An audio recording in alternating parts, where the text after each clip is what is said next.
Bonjour à tous! Alors, pour être une bonne éducatrice, faut pas avoir peur du ridicule, avoir du plaisir, être dynamique et être créatif. Ensuite, je dirais avec l'observation, la vigilance, parce que c'est pas facile d'aller cibler des observations ou d'être tout le temps vigilant de ce qui se passe autour de nous. La spontanéité, la capacité d'adaptation aussi, c'est super important.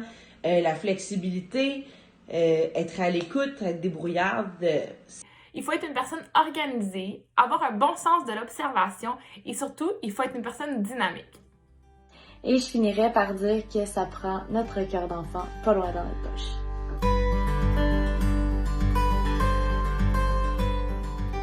En technique d'éducation à l'enfance, on développe plusieurs compétences.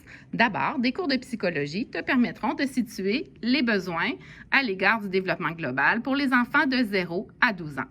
Ensuite, on développera également des compétences afin de t'amener à assurer un environnement sécuritaire et sain pour les enfants, notamment à l'égard de l'alimentation, mais également des soins de base. Enfin, comme les enfants ne viennent pas seuls, des compétences te permettront de développer tes habiletés à travailler en équipe et à établir un partenariat avec les parents et les personnes ressources.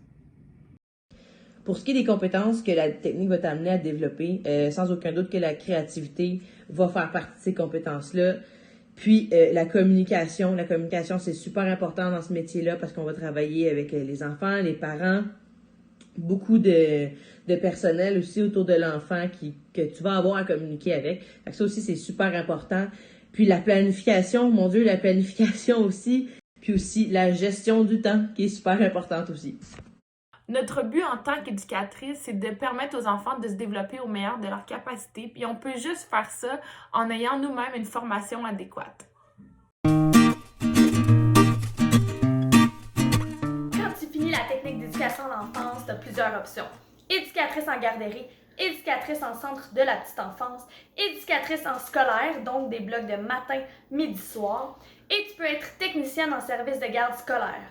Tu as toujours l'option de poursuivre ta formation ensuite à l'université, que ce soit en enseignement ou d'aller un petit peu plus loin en éducation à l'enfance, faire des certificats connexes.